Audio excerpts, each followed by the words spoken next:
देखो, अगर बार बार पढ़ने के बाद भी पढ़ा हुआ टॉपिक्स तुम्हें याद नहीं रहता ना, इसका मतलब ये है कि जो तुम पढ़ रहे हो वो तुम्हारे दिमाग में सेट ही नहीं हो रहा है। और जब तक वो चीज़ तुम्हारे दिमाग में सेट नहीं होगा तब तक वो चीज़ तुम्हें याद नहीं होगा। उस टॉपिक को तुम चाहे 10 बार पढ़ लो फिर भी वो तुझे याद नहीं रहेगा। इसलिए पढ़ते वक्त जो सबसे ज़्यादा इंपॉर्टेंट चीज़ है वो है जो तुम पढ़ रहे हो उसको अपने दिमाग में सेट करो।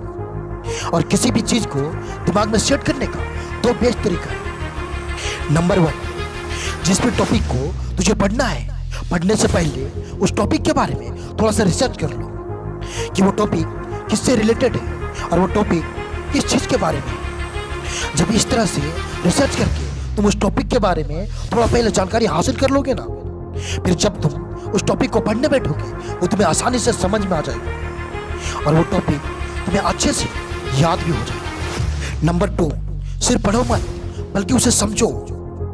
देखो, 90% स्टूडेंट यही गलती करता है कि वो किसी भी टॉपिक को सिर्फ पढ़ने पर फोकस करता है, उसे समझने की कोशिश बिल्कुल भी नहीं करता। इसीलिए वो टॉपिक उसे याद नहीं होता।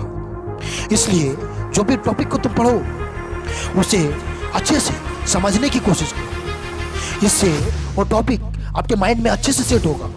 और जब कोई भी चीज़ एक बार हमारे दिमाग में सेट हो जाती है ना, फिर वो चीज़ हमारे माइंड में लंबे समय तक याद रहता है। इसलिए अगर बार बार पढ़ने के बाद भी पढ़ा हुआ चीज़ तुम भूल जाते हो ना, तो अभी से इन दोनों टिप्स को फॉलो कर लो। फिर तुम जो भी पढ़ोगे वो आसानी से तुम्हें याद हो जाएगा और उसे लंबे समय तक भूलोगे भी नहीं।